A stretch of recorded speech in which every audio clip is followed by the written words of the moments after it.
I'm Major General Jesse Marriott, 50 years old, and I built my career from a small-town kid who dreamed of flying into a two-star command in the U.S. Air Force.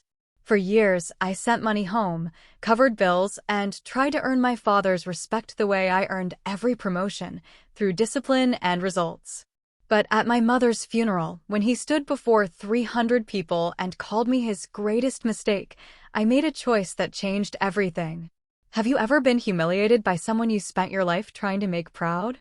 If so, tell me your story in the comments. You're not alone. Before I tell you what happened that day, let me know where you're watching from. And if you've ever had to stand your ground against someone who tried to diminish your worth, hit that like button and subscribe. What came next might surprise you. I stand on a cemetery hillside in October, watching honor guard boots move in perfect rhythm across wet grass.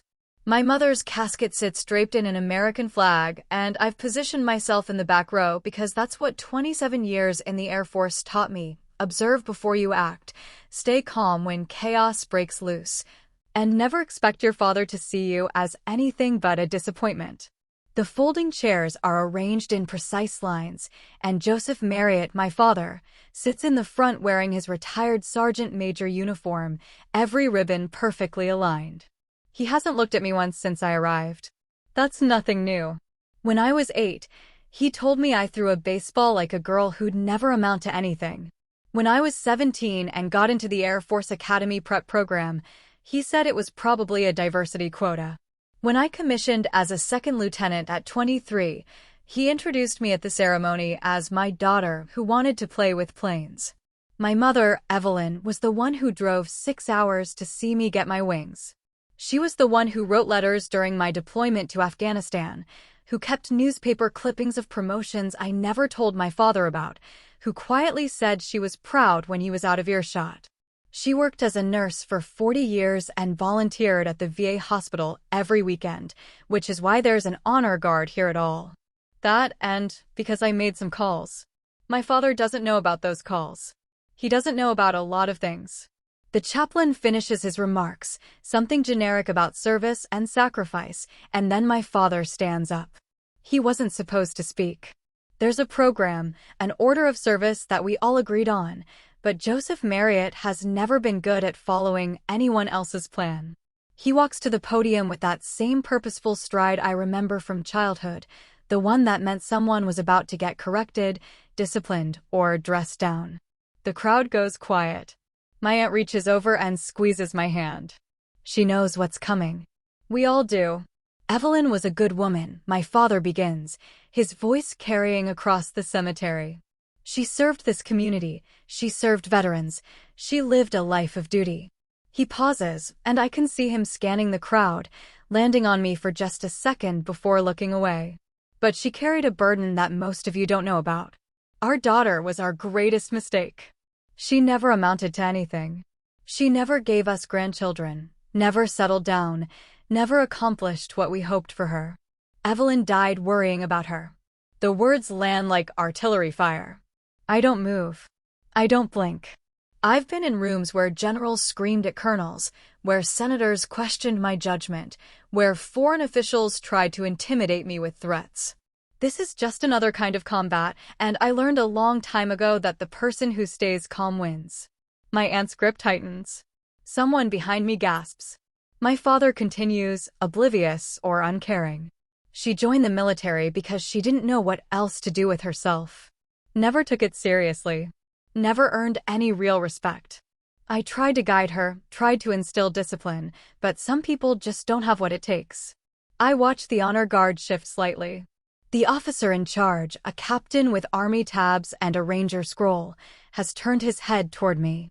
I can see the moment of recognition in his eyes, the way his posture changes.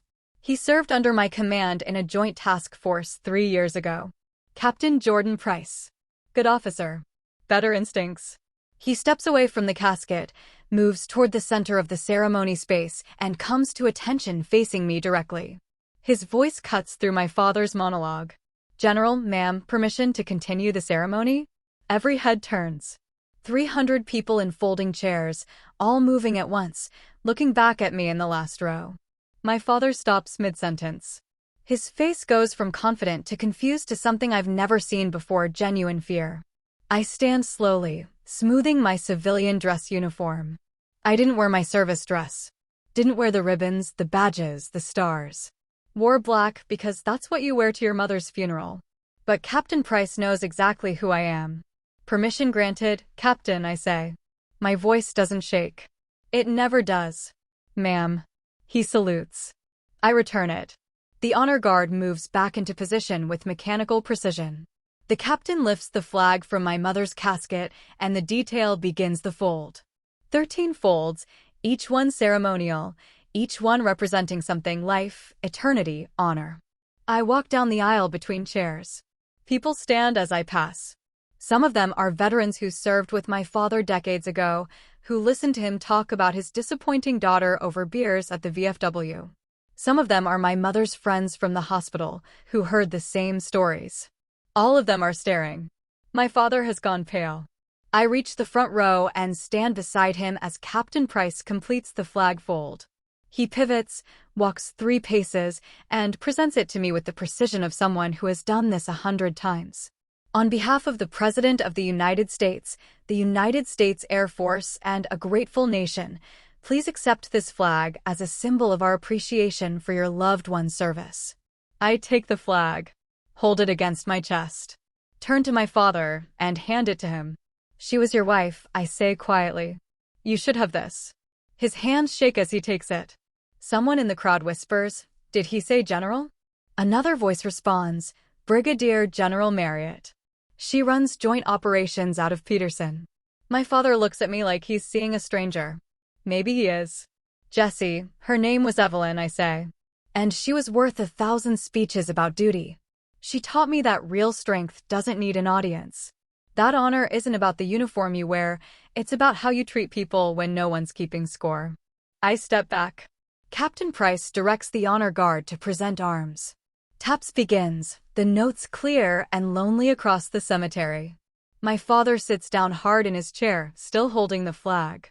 I remain standing through the entire ceremony. When it's over, people approach me carefully. A lieutenant colonel I mentored years ago shakes my hand. A rear admiral from Naval Station Norfolk tells me my mother would be proud. My father sits alone in the front row while the crowd disperses around him. I walk back to my car without speaking to him. My aunt catches up halfway across the parking lot. "Jessie, sweetheart, I'm fine, Aunt Marie." He didn't know? I unlock my car door. He never asked. The house I grew up in sits at the end of a cul-de-sac in Northern Virginia, a modest rancher with a flagpole in the front yard and a faded yellow ribbon still tied around the oak tree from my first deployment. That was 16 years ago. My father never took it down.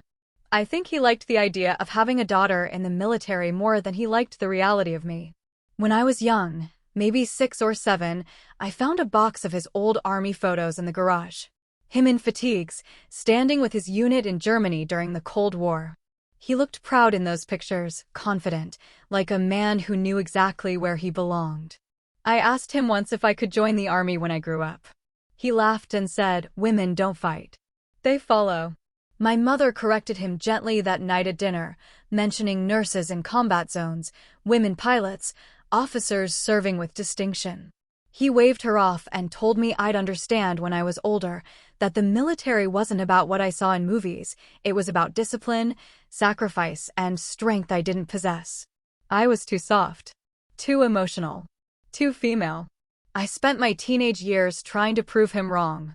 Joined the track team, made captain.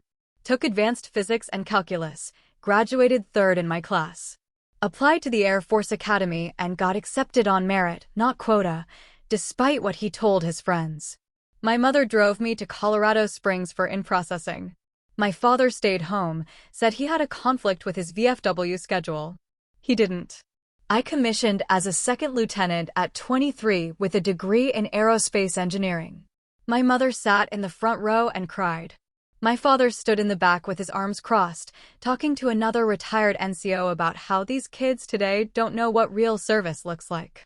I got my first assignment at Vandenberg Air Force Base, working satellite operations. It wasn't glamorous.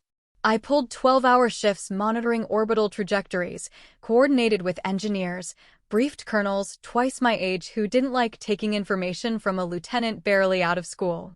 I made mistakes, got yelled at, learned. My mother sent care packages every month, cookies, books, handwritten notes reminding me she believed in me. My father called twice in 2 years. Both times to ask if I'd considered getting out and doing something practical like teaching or nursing. I made first lieutenant at 25. My mother flew out for the promotion ceremony. My father sent a card that said, "Congratulations on your participation." By the time I pinned on captain at 28, I'd deployed 3 times. Once to Iraq during the surge, coordinating air support for ground operations. Twice to Afghanistan, running intelligence assessments for joint operations. I learned Arabic basics, enough to work with interpreters. I learned Pashto curse words from a Marine gunnery sergeant who treated me like a peer, not a quota.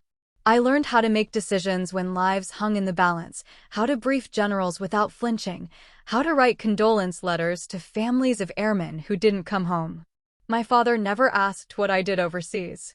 He told people I worked on a base somewhere and changed the subject. My mother kept a map on her kitchen wall with pins marking everywhere I'd been stationed. Red pins for deployments, blue for training, green for assignments. By the time I made major at 32, her map looked like a logistics chart. I came home on leave that year to find my father in his garage, surrounded by medical bills. My mother's rheumatoid arthritis had gotten worse. The medication was expensive. Their mortgage was underwater from the housing crisis. He looked at me across a card table covered in envelopes and said, "I suppose you're doing well enough now to help your parents." Not a question. An expectation. I paid off their mortgage with money from my deployment bonuses and hazard pay. Covered my mother's medication costs for the next 3 years. Set up an automatic transfer from my account to theirs every month. My father never said thank you. He said, "It's about time you contributed to this family." I made lieutenant colonel at 37. My mother was in the hospital that week for a procedure on her hands, the arthritis so bad she could barely hold a fork. I flew back from Ramstein Air Base in Germany to see her. Walked into her room in my uniform, and she smiled like I'd brought her the moon. My father was there, sitting in the corner, reading a newspaper. He glanced up when I entered. "You get promoted again?" "Yes, sir." He went back to his newspaper. My mother reached for my hand with her bandaged fingers. "I'm so proud of you, sweetheart." My father muttered something about participation trophies for everyone these days and left to get coffee. I stayed with my mother for 6 hours, talking about everything except him. She told me she'd saved every letter I sent, kept them in a box under her bed. Told me she knew I was doing important work, even if she didn't understand all of it. Told me she worried, but that she trusted me to take care of myself. I asked her why she stayed with him. She said, "Because I made a promise." And because underneath all that pride, he's a scared man who never learned another way to be strong. I didn't understand that then. Maybe I still don't. At 39, I made full colonel. My mother was too sick to travel by then, so I sent her photos from the ceremony. My father called me 2 days later. Not to congratulate me. To tell me that I needed to send more money because his truck needed new tires and the VA wasn't covering something or other. I sent the money. I always sent the money. My mother died on a Tuesday morning in March, 3 months before my 48th birthday. I was at Peterson Space Force Base in Colorado Springs, preparing for a classified briefing when my aunt called. My father hadn't called me himself. He told Marie to let Jessie know when she has time. I took emergency leave. Flew commercial because military transport wasn't available on short notice. Sat in seat 23B next to a college kid who complained about his parents the entire flight. I wanted to tell him that someday he'd give anything to hear his mother's voice one more time, but I didn't. I just closed my eyes and tried to remember the last thing she said to me. It was during a phone call 2 weeks earlier. She'd asked if I was happy. I'd said I was fulfilled. She'd laughed, that soft knowing laugh, and said, "That's not what I asked." I'd told her I'd call back when I had more time. I never did. When I arrived at the house, my father was sitting in his recliner, watching Fox News with the volume too loud. He didn't stand up when I walked in. Your mother's gone, he said. Funeral's Saturday. Marie's handling arrangements. I'd like to help with arrangements. Marie's got it covered. I wear black to my mother's funeral. Not my service dress uniform with the ribbons and badges that catalog 27 years of deployments, commands, and commendations. Not the blues that announced who I am to anyone who knows how to read rank insignia. Just a simple black dress, professional and appropriate. My father requested that I not wear the uniform. He said it would make the day about me instead of about Evelyn. I agreed because I came to bury my mother, not to fight him. The morning of the funeral, I stand in front of the mirror in my hotel room and barely recognize myself without the uniform. For most of my adult life, I've been defined by what I wear, the service dress that signaled authority, the flight suit that meant business, the utilities that blended into whatever environment I was working in. Civilian clothes feel like a costume. My phone buzzes. A text from Lieutenant Colonel Sarah Vance, my deputy commander at Peterson. Thinking of you today. You need anything, I'm one call away. I respond with a thumbs up emoji. Sarah's been my right hand for 3 years now, the kind of officer who anticipates problems before they develop and solves them before they land on my desk. She knows about my father. Knows why I never talk about him at command functions, why I change the subject when people ask about my family. She's met my mother twice at promotion ceremonies my father didn't attend. The funeral home is a low brick building with a white columned entrance that's supposed to suggest dignity and tradition. Inside, it smells like lilies and furniture polish. My Aunt Marie intercepts me at the door, pulling me into a hug that lasts longer than I expect. Your father's already in the chapel, she says quietly. He wanted a front row to himself. That's fine. Jessie, honey, I need to tell you something. She pauses, choosing words carefully. He's been telling people things. About you. About how you've been absent, how you never helped with your mother's care. I tried to correct him, but he's grieving in his own way. His own way involves rewriting history. His own way involves protecting his ego. You know how he is. I do know. I've known since I was old enough to understand that some people need to tear others down to feel tall. The chapel fills slowly. Veterans from my father's old unit, wearing motorcycle club vests over their dress shirts. My mother's friends from the hospital, nurses, and administrators who remember her kindness. Neighbors, distant relatives, people whose faces I recognize from childhood, but whose names have faded. I take a seat in the back row, next to a window. The late morning sun cuts through stained glass, throwing colored light across the carpet. From here I can see everything, the casket at the front, draped in an American flag I personally requested through channels. The flowers arranged in careful sprays. My father in the front row, sitting ramrod straight in his old sergeant major uniform, the one he has dry cleaned twice a year even though he retired 15 years ago. The chaplain begins with a prayer. Standard language about eternal rest and faithful service. I mouth the words automatically, a habit from years of military ceremonies. Then my aunt gives a eulogy about my mother's volunteer work, her dedication to veterans, the way she remembered everyone's name and always asked about their families. It's a good eulogy. True. My mother was the kind of person who made the world softer just by existing in it. A colleague from the hospital speaks next, sharing a story about how my mother stayed late one Christmas Eve to sit with a dying veteran who had no family, how she held his hand and sang carols until he passed peacefully. There are tissues being pulled from purses, soft sounds of crying. Then my father stands. This wasn't in the program. I'd seen the order of service when I arrived: chaplain, eulogies, military honors, closing prayer. There was no space allocated for remarks from Joseph Marriott. But he's walking to the podium anyway, and the funeral director looks uncertain whether to stop him. My aunt turns in her seat, catches my eye. Her expression says everything, brace yourself, here it comes, I'm sorry. My father adjusts the microphone, clears his throat, looks out over the assembled mourners with the confidence of a man who has led soldiers, who has stood at attention while officers praised his service, who has never doubted his right to be heard. Evelyn was a good woman, he begins.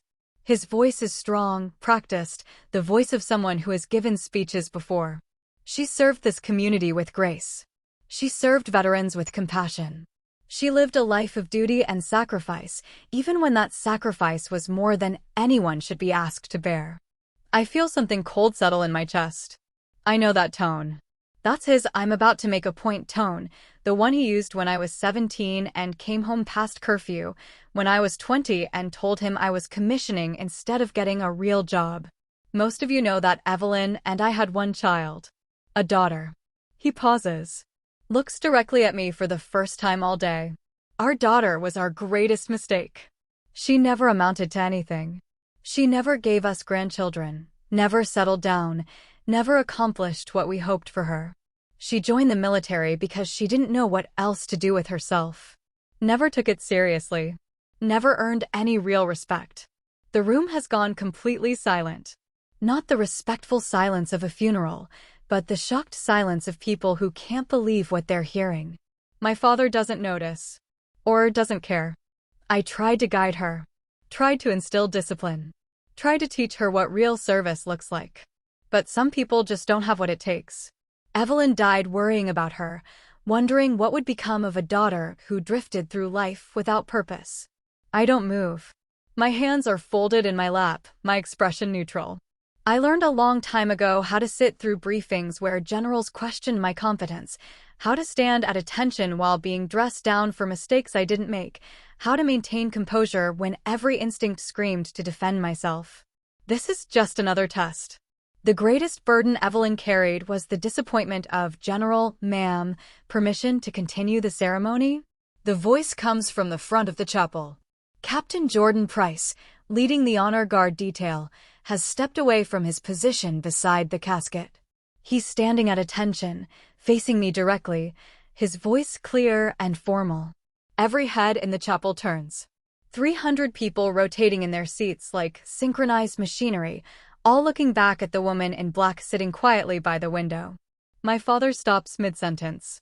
I watch the progression of emotions cross his face: confusion, irritation, recognition, and then something I've never seen before. Fear. I stand slowly. Captain Price salutes. I return it with the precision of someone who has done this 10,000 times. Permission granted, Captain. Ma'am. The honor guard moves into position. 6 service members, 3 on each side of the casket, their movements synchronized. They lift the flag at the corners, pulling it taut over my mother's casket. Captain Price nods to the detail, and they begin the 13 folds. I'm walking down the aisle now, and people are standing as I pass. Not out of respect for grief, but something else. Something they're just beginning to understand. I reach the front row and stand beside my father, who has gone completely pale. The flag folding continues. Each fold deliberate, ceremonial, representing something: the first for life, the second for eternal life, the third for honor and remembrance. I count them automatically, a habit from years of attending military funerals.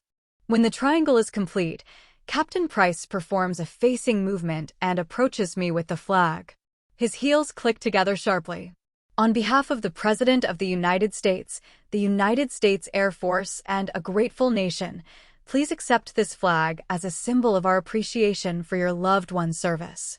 I take the flag, hold it against my chest for a moment, feeling the weight of it, the starched fabric, the meaning behind this ceremony. Then I turn to my father. She was your wife, I say quietly. You should have this. I place the flag in his hands. They're shaking. Behind me someone whispers, "Did he say General?" Another voice, louder, "Brigadier General Marriott. She's the deputy commander at Peterson Space Force Base." A third voice, male, older. I served with her in Afghanistan.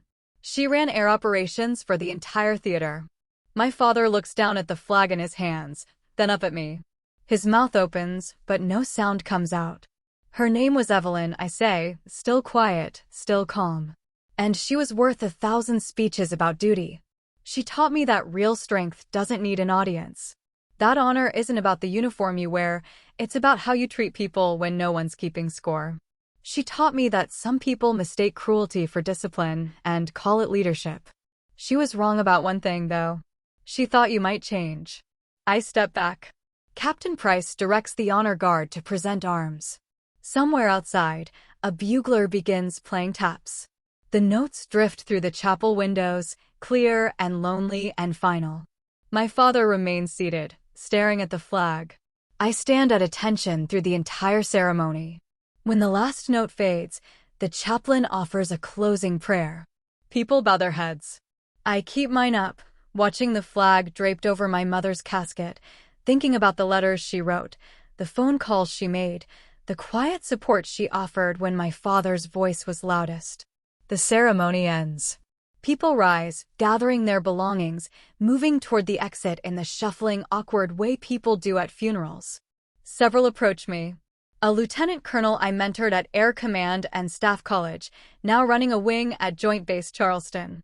A rear admiral from Naval Station Norfolk who served on a joint task force I commanded, who tells me my mother would be proud. A master sergeant from my father's old unit who pulls me aside and says, "He never told us. Any of us. Just said you were drifting around, not doing much." I know, I say. That was his choice. For what it's worth, Evelyn told me once. About a year ago. Showed me a photo of you pinning on your star. She carried it in her wallet. My throat tightens. She never told me she had that photo. She had a lot of photos. Kept them private. Said she didn't need to share them with people who wouldn't appreciate them. The master sergeant shakes my hand, the grip firm and respectful, the handshake of one service member to another. "I'm sorry for your loss, ma'am. She was good people. The best, I say." People continue filtering out. My aunt appears at my elbow, her eyes red. "You're coming to the house, aren't you? For the reception." "I don't think that's a good idea." "Jesse," he made his position clear, Aunt Marie. "I'm not interested in spending the afternoon watching him try to save face. He's your father. He's a veteran I'm choosing to honor from a distance. There's a difference." I kiss her cheek and move toward the exit. Outside, Captain Price is directing the honor guard to load the flag-folded casket into the hearse. I approach him, and he comes to attention. "At ease, Captain. Thank you for your service today." "Of course, ma'am. I'm sorry for the circumstances. You served with me at Bagram, right? Task Force Guardian." "Yes, ma'am. Best 8 months of my career. You taught me more about leadership in that deployment than I learned in 4 years at West Point. You would have learned it eventually. You had good instincts." "Permission to speak freely, ma'am?" "Granted." He glances back toward the chapel, where my father is visible through the window, still sitting in the front row, still holding the flag. "I had no idea that was your father." "The things he said are his to own," I finish. "I stopped trying to manage his opinions about me a long time ago." "Does he know what you do? What you've done?" "He knows I'm in the Air Force." The details never interested him. Captain Price shakes his head. "Ma'am, you coordinated air support for the largest joint operation in the Afghan theater. You restructured our intelligence-sharing protocols. You personally approved the strike that took out a high-value target who'd killed 17 Americans. You saved lives. A lot of lives.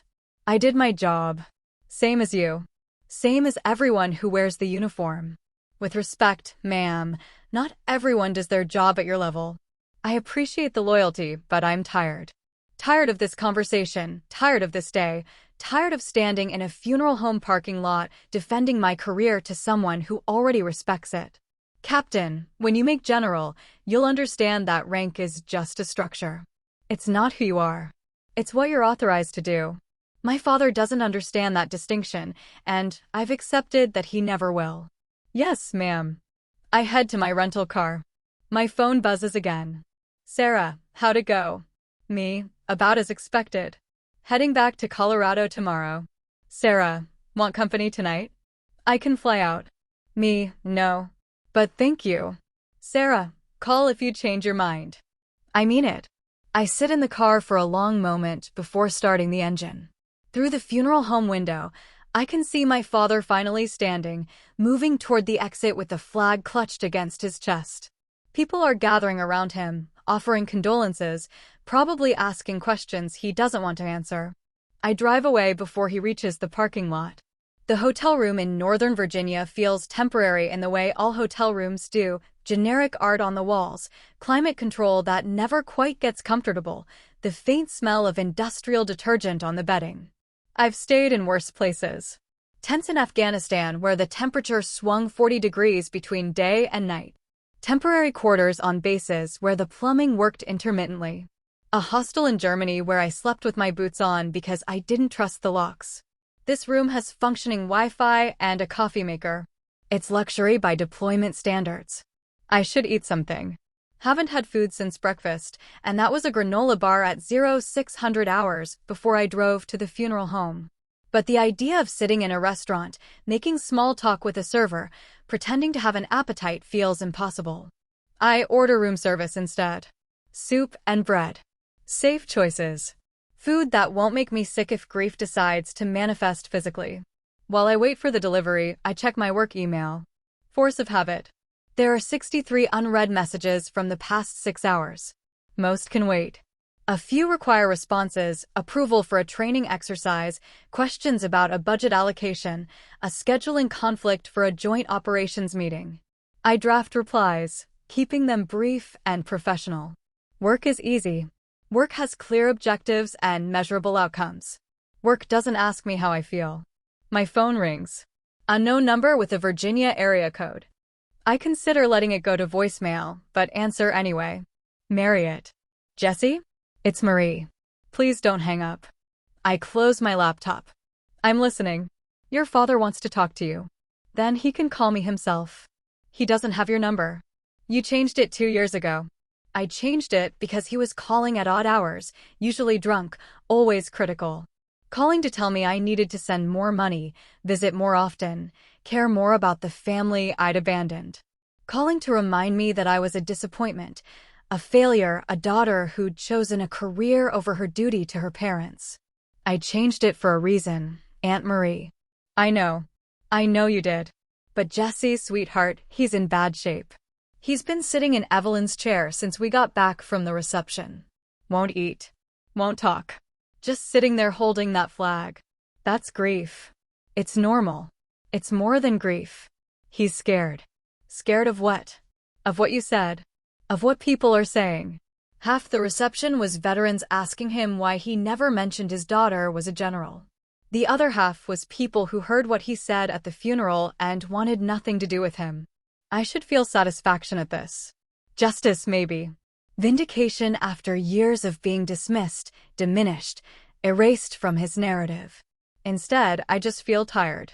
What do you want me to do, Aunt Marie? Come to the house. Talk to him. You don't have to forgive him. Just talk. He spent my entire life telling me I wasn't good enough. Today he told 300 people I was his greatest mistake. Why would I subject myself to more of that? Because despite everything, he's still your father. And because your mother would want you to try. That's the leverage that works. Not obligation, not guilt, but the memory of my mother's voice telling me that compassion doesn't mean accepting abuse, but it does mean recognizing pain in others. I'll come by tomorrow morning. Before I fly out. 30 minutes, that's all I'm offering. Thank you, sweetheart. That's all I'm asking. She hangs up. I sit on the edge of the hotel bed, staring at my phone. There's a text from Commander Luis Ortega, a Navy 05 I work with on joint operations planning. He somehow heard about the funeral, probably through the network of military personnel who seem to know everything about everyone. Heard today was rough. You good? Me, define good. Luis, fair point. You need anything? Me, 30-year-old Scotch and a time machine. Luis, fresh out of both. But I've got bourbon and an ear if you want to talk. Me, rain check. Thanks though. Luis, standing by. Room service arrives. I eat the soup mechanically, tasting nothing, chewing the bread because it's something to do with my hands. Afterward, I pull out my laptop again and do what I've been avoiding all day. I open the folder labeled Mom. It's full of scanned documents. Letters she wrote me during my first deployment, back when email was unreliable and mail call was the highlight of the week. Photos she sent over the years, her garden, her volunteer work at the VA hospital, pictures of the house in different seasons. A video she recorded 2 years ago when she got a smartphone and was figuring out how to use it. In the video, she's sitting in her kitchen, the afternoon light coming through the window behind her, making her white hair look almost golden. She's smiling, a little embarrassed, talking directly to the camera. Jessie, honey, I don't know if I'm doing this right. Marie showed me how to record this, but I think I'm holding the phone wrong. Can you see me? She adjusts the angle. There. Okay. I just wanted to tell you something. Your father and I were going through old photos last night, and I found the one from your commissioning ceremony.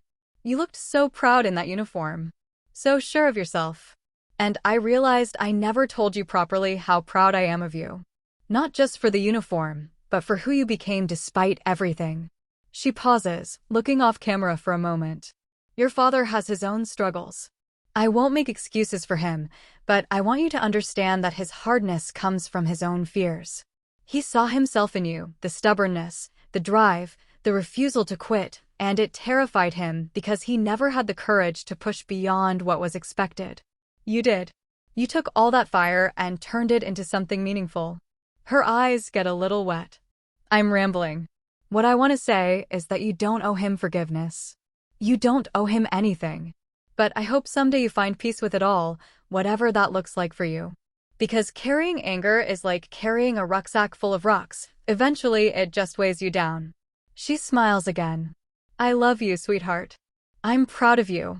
And I'll always be proud of you, no matter what path you choose. The video ends.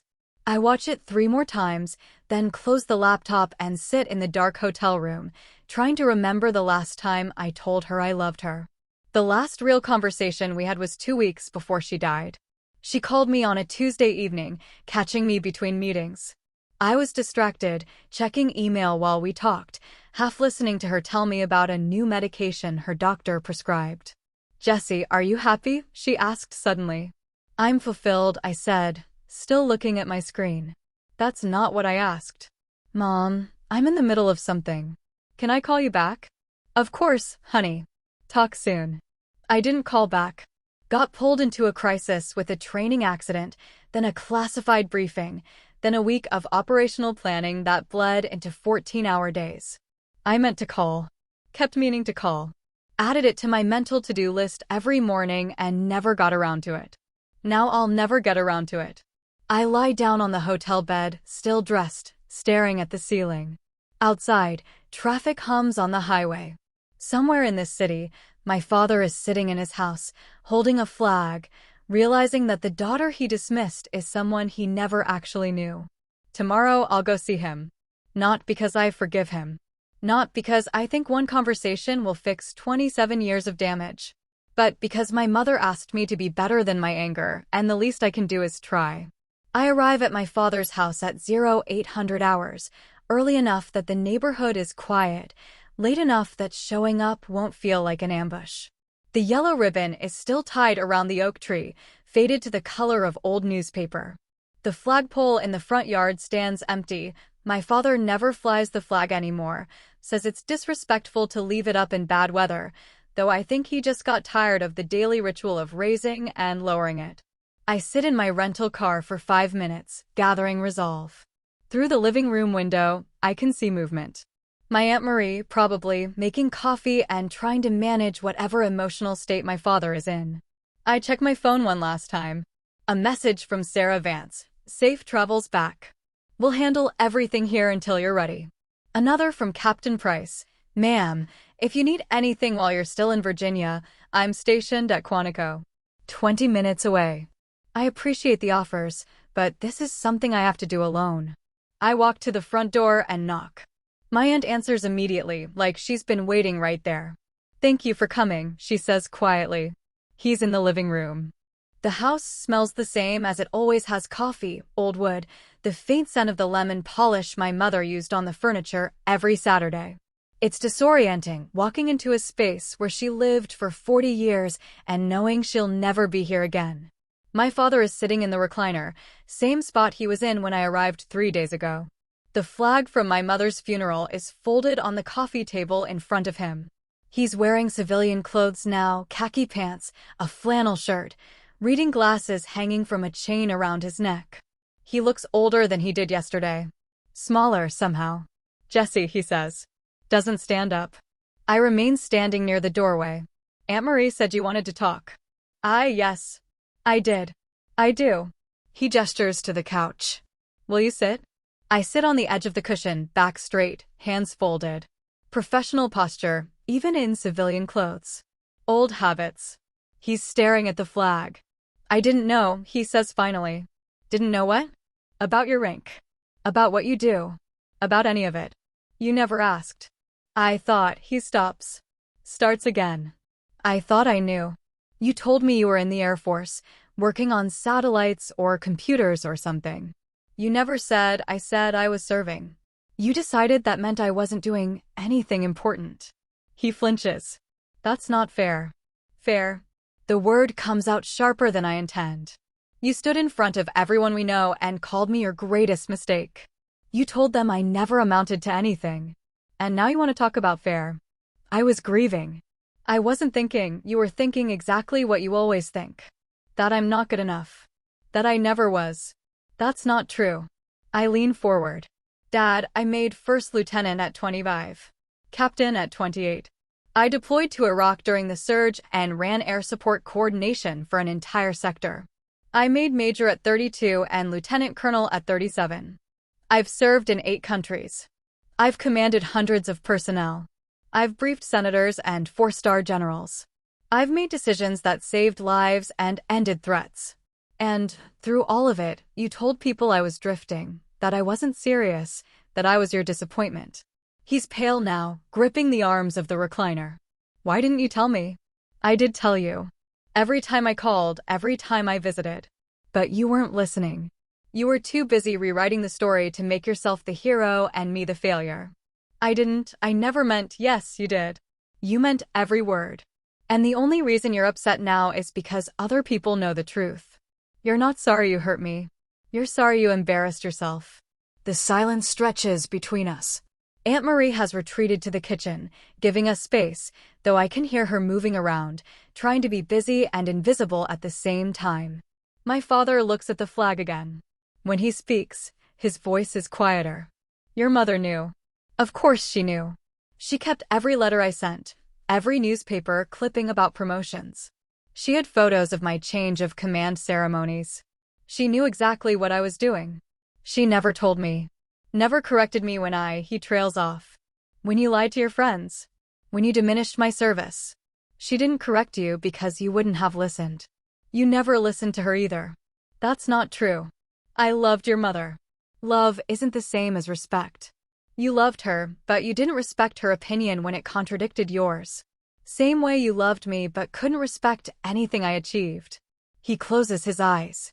I don't know how to fix this. You can't fix it. You can only decide what happens next. What do you want me to do? I stand up. I want you to stop rewriting history. Stop telling people you got me into the Air Force, or that I'm barely keeping up, or that I never amounted to anything. If someone asks about me, tell them the truth, that you have a daughter who serves, and leave it at that. If you can't say anything accurate, don't say anything at all. And if I do that? If I stop? Then maybe in a few years, we can have coffee like civilized adults who happen to be related. But I'm not interested in pretending we have a relationship we never actually had. Jesse, my name is Brigadier General Marriott when we're in public. When we're alone, it's Jesse. But either way, I'm not your disappointment. I never was. I was just a daughter who needed a father, and you were too proud to see it. I walk toward the door. My aunt emerges from the kitchen, wiping her hands on a dish towel. You're leaving.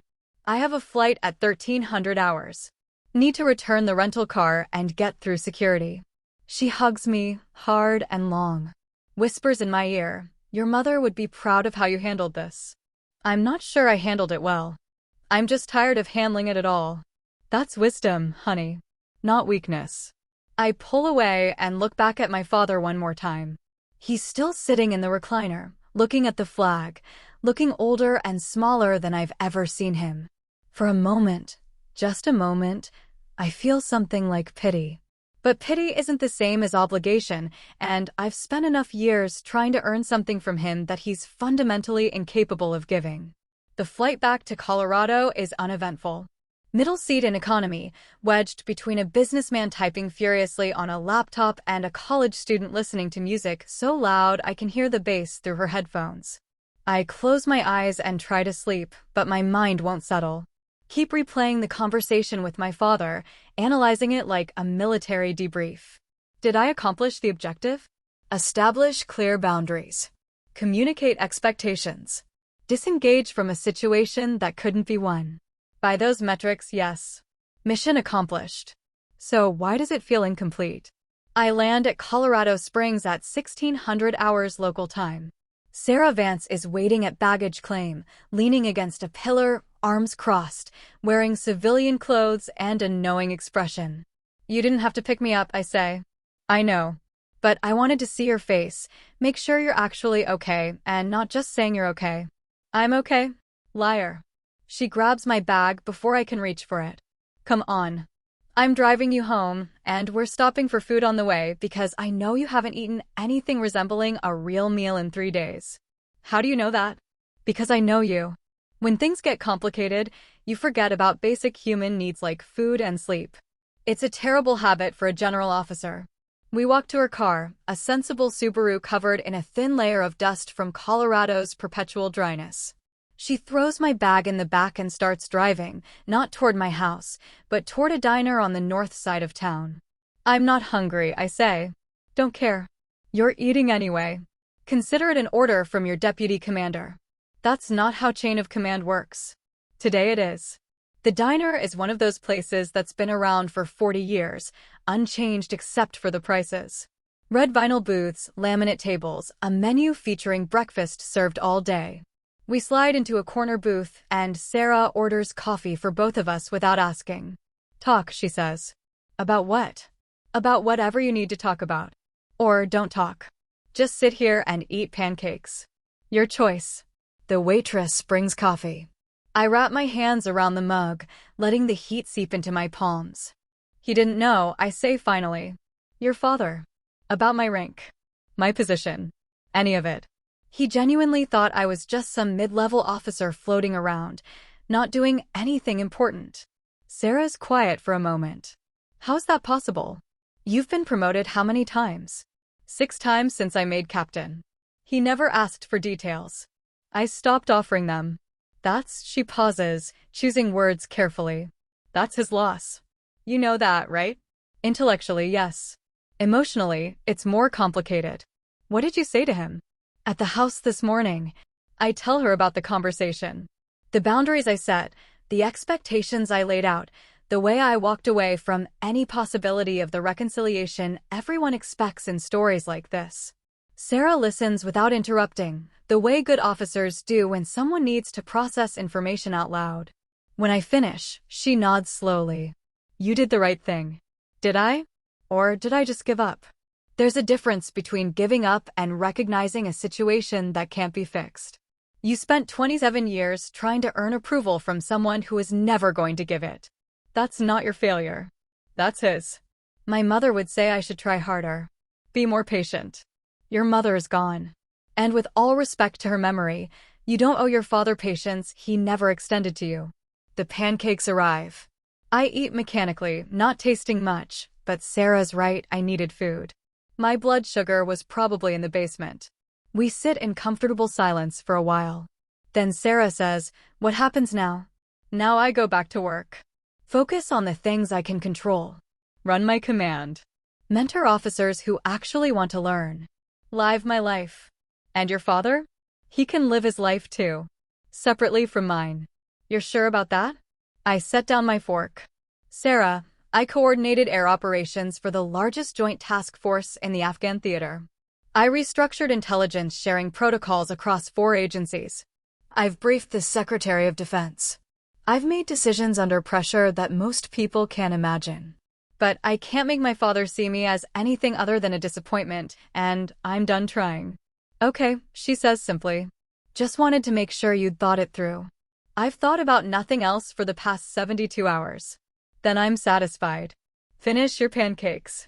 We need to talk about the training exercise next month. We shift into work mode, discussing schedules and logistics and personnel decisions. It's a relief, honestly, to focus on problems that have solutions, objectives that can be met, metrics that can be measured.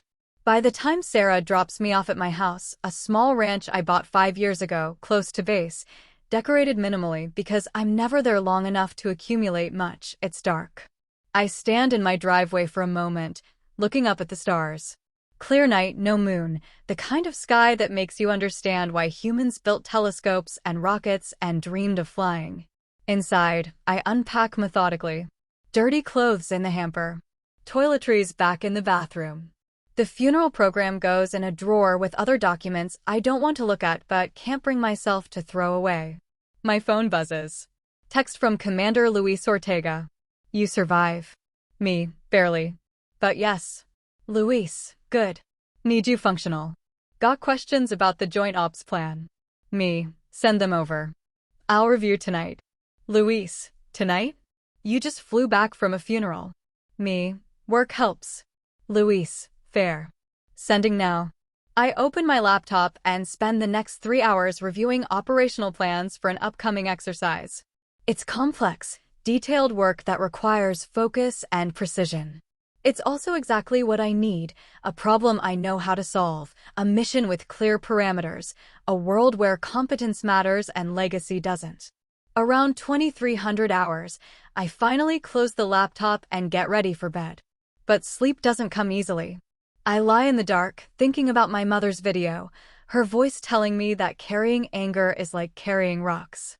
Thinking about my father sitting in his recliner, holding a flag from a funeral where he humiliated himself. Thinking about the years I spent trying to bridge a gap that was never going to close. Somewhere around 0200 hours, I get up and write a letter. Not to my father, I've said everything I need to say to him. To my mother. Dear Mom, I know you're gone. I know you'll never read this. But I need to say some things anyway. I'm sorry I didn't call you back that last time. I'm sorry I let work take priority over telling you I loved you. I'm sorry for all the times I cut conversations short because I was busy or tired or convinced there would always be more time. You were right about Dad. He is scared. Scared of a world where women can be generals, where daughters can surpass their fathers, where the rules he lived by don't apply anymore. But you were also right that I don't owe him forgiveness. I owe him truth. I gave him that.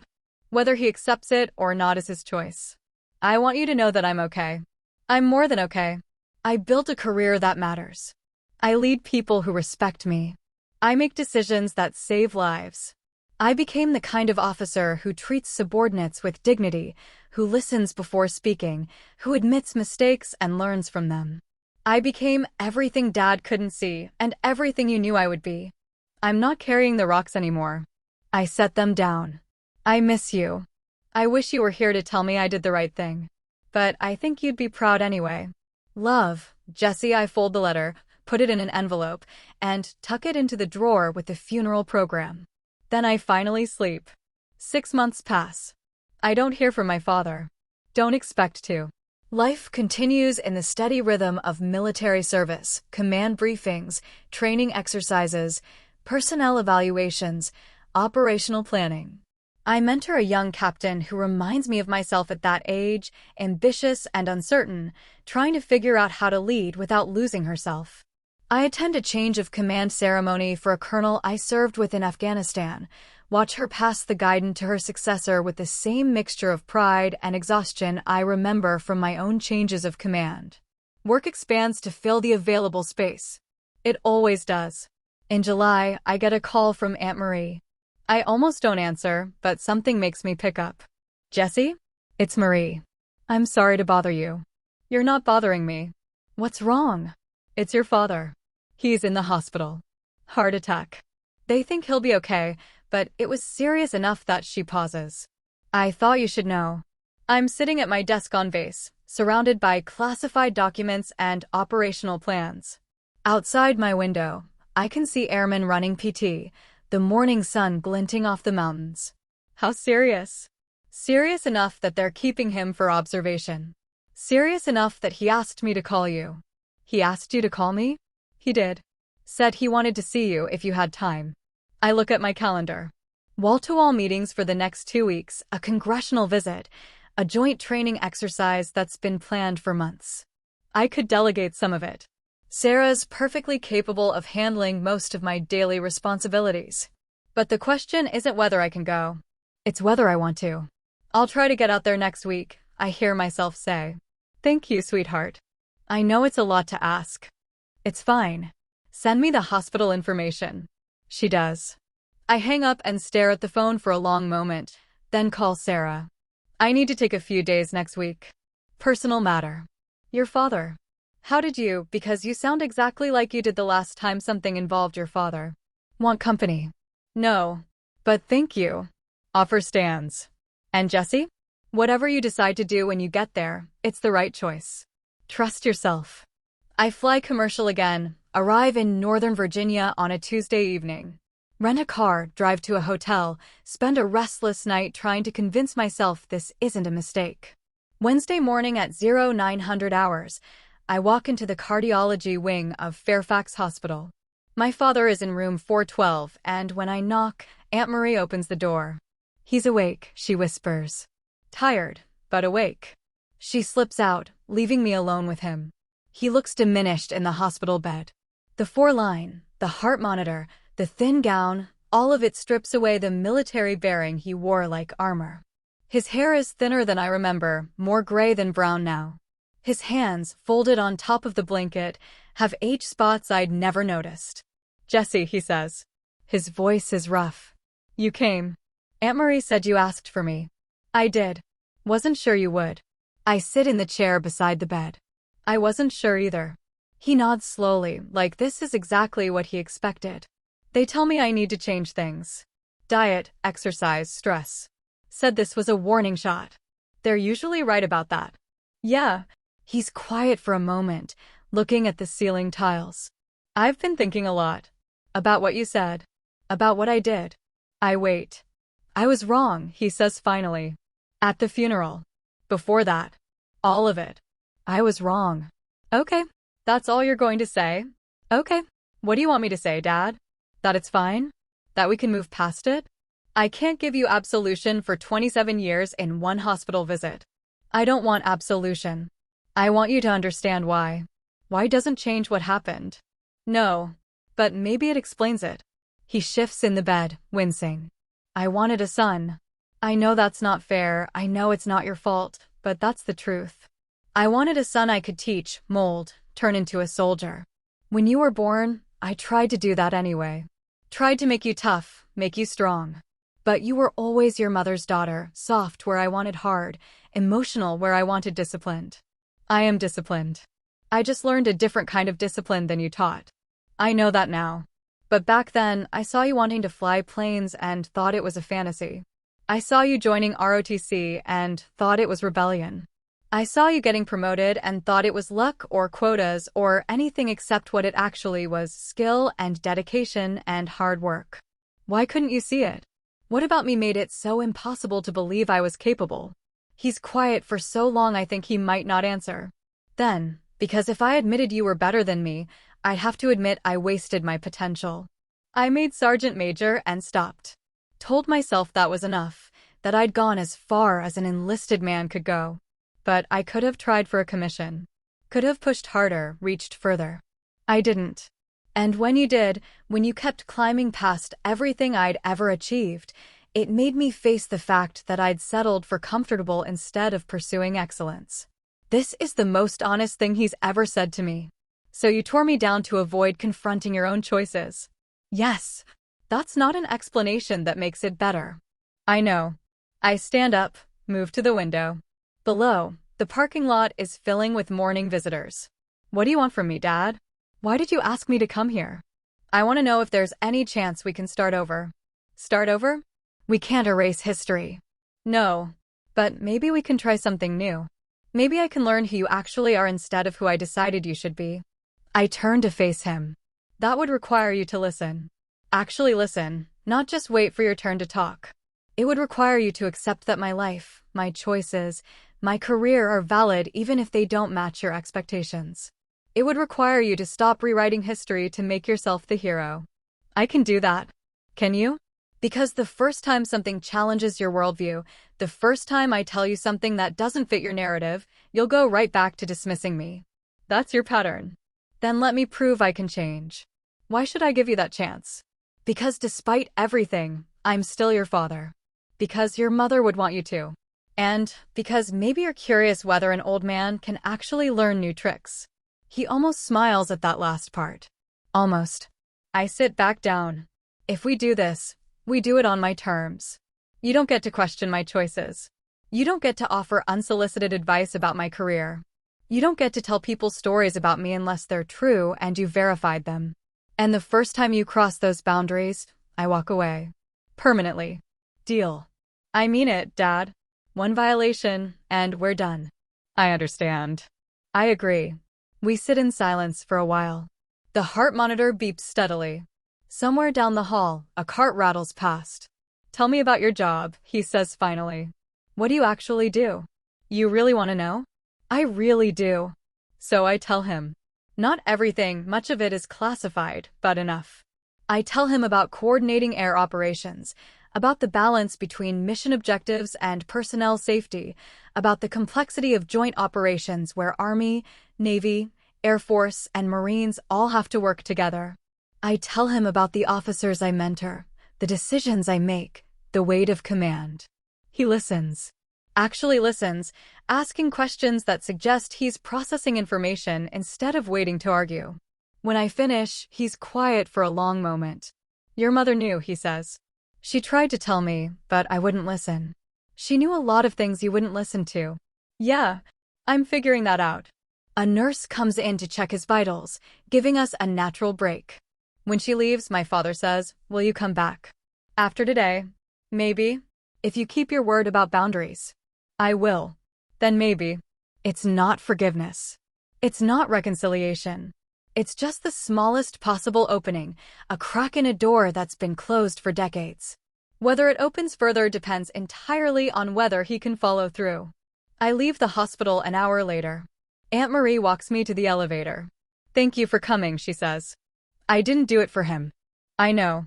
But you did it. That's what matters." I drive back to Colorado the next day, back to work, back to the life I've built. And if part of me is still waiting for my father to prove me wrong about giving him another chance, well, hope is a risk I'm finally willing to take. 2 years pass. My father and I speak on the phone once a month, sometimes twice. The conversations are stilted at first, careful, like we're both navigating a minefield with a map neither of us fully trusts. He asks about my work. I give him the unclassified version. He tells me about his doctor appointments, his volunteer work at the VFW, the repairs he's making to the house. He doesn't offer advice I didn't ask for. Doesn't rewrite my stories. Doesn't diminish my accomplishments. It's not warmth, but it's respect. That's more than we've ever had. I stand in my quarters at the Pentagon, holding a box of letters my mother saved for 30 years. Outside, the sun is setting over Arlington, casting long shadows across the parade ground where tomorrow morning, junior officers will run PT and pretend they're not exhausted. I've been a 2-star Major General for 5 years now. My father calls every Sunday. That sentence would have seemed impossible a decade ago.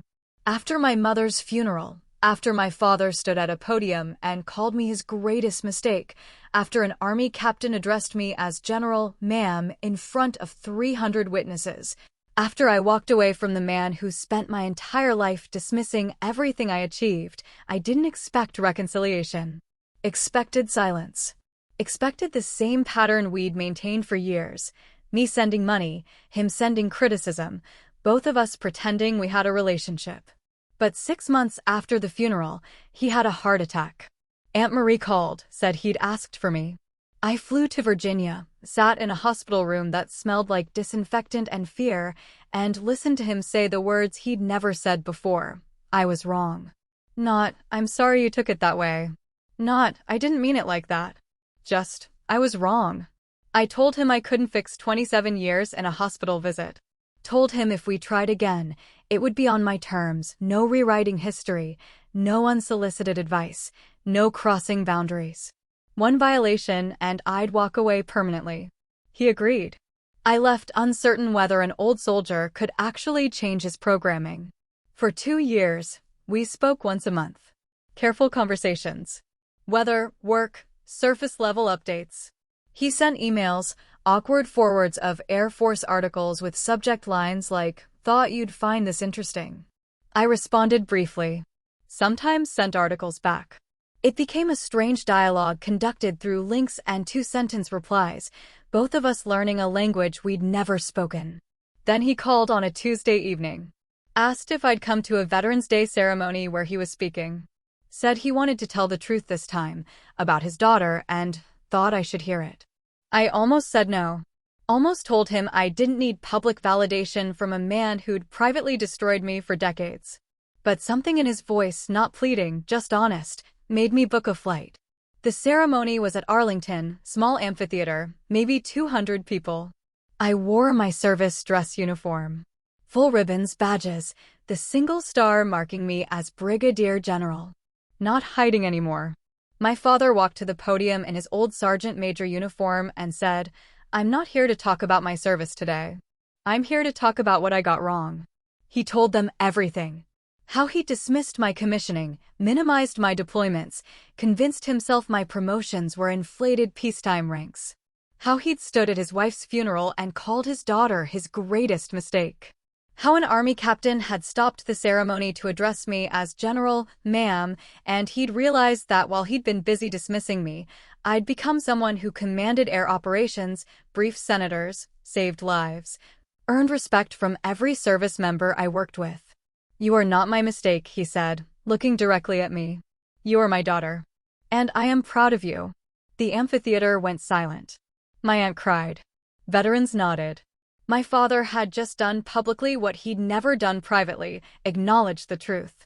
Afterward, I asked him why then. "Because private apologies are easy to take back," he said. "Public ones require you to live up to them." It wasn't absolution. Wasn't a Disney ending. But it was real.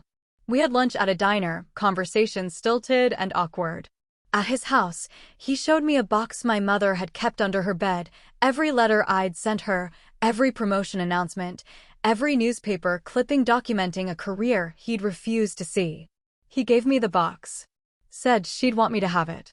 I drove away watching him in the rearview mirror, thinking about how people can grow even late, even after decades of getting it wrong. 5 years passed. We found a rhythm. Sunday calls, 20 to 30 minutes. He told me about mentoring young veterans at the VFW, about planting roses in my mother's memory. She always wanted them. I told her they were too much work. Turns out I had the time, just not the willingness. When I was selected for my 3rd star, Lieutenant General, I called him before the public announcement. Asked if he'd come to the ceremony. "You want me there?" he asked, like he couldn't quite believe it. "I do. And I think Mom would want you there too." He came. Wore his dress uniform, moved slower than I remembered, but his bearing was still military straight. Sarah Vance and Luis Ortega were there. Major Price, promoted from captain. Aunt Marie. Colleagues from 3 decades of service. During my remarks, I talked about expectations and how dangerous they are when rigid. About chasing approval from someone who couldn't give it because I didn't match his vision. About learning that people can change, that admitting you were wrong takes more courage than never being wrong at all. My mother taught me that real strength includes compassion, I said, looking at my father in the 3rd row. My father is teaching me that real courage includes humility. Both lessons matter. Both have made me a better officer and a better person. After the ceremony, he saluted me. I returned it, sharp and correct. "Congratulations, Lieutenant General Marriott." "Thank you, Sergeant Major Marriott." At the reception that night, before he left, he found me at the edge of the crowd. "I'm proud of you, Jesse. I should have said it 30 years ago, but I'm saying it now. I'm proud of you." First time he'd said those exact words. "I know," I said. "And it matters." "Good. Because I plan to keep saying it until you believe me." "You might be saying it for a while then." "I've got time." Later, in my quarters, I pulled out my mother's box of letters. At the bottom was one she'd written to me 3 months before she died, addressed but never mailed. She wrote that I didn't owe my father forgiveness, didn't owe him anything except truth. But if someday he found courage to change, she hoped I'd have grace to notice. Not for his sake, for mine. because carrying anger is exhausting and I deserved rest. She wrote that I'd become an extraordinary officer and woman without his support, which made it more remarkable. But I'd done it with her love, and she hoped that counted for something. She wrote that sometimes the bravest thing you can do is let someone prove they've changed. I folded the letter carefully, sat in the quiet thinking about courage and change and the long road from disappointment to pride. Outside, taps played across the base. I stood at attention in my living room, habit, respect, ritual, until the last note faded. Then I wrote my father an email. Thank you for coming today. It meant more than I said. Let's have dinner next month when I'm back in Virginia. My treat. He responded within 10 minutes. I'd like that. Proud of you, kiddo. It's not perfect. Not the relationship we should have had from the beginning. But it's real, it's growing, and it's ours. We'll never get back the years we lost. Can't rebuild what was never properly built in the first place. But we're building something new on the foundation of hard lessons and honest apologies. My father learned that real strength includes admitting when you're wrong. I learned that compassion doesn't mean accepting abuse, but it does mean recognizing when someone is genuinely trying to change. My mother was right. Carrying anger is like carrying rocks. Eventually, you just have to set them down. He wanted obedience. Mom wanted honor. I learned that one can exist without the other. And for now, that's everything. That's where I drew the line, and I haven't looked back. If this resonated, tap like, subscribe for more first-person boundary stories, and share this with someone who needs a steady voice today. Questions for you: when did you realize respect matters more than obedience? Have you ever been publicly undermined by family? How did you respond? What boundary changed everything for you, and did you keep it? If an apology finally came, did you accept it or move on? For those from military families, what does honor look like at home?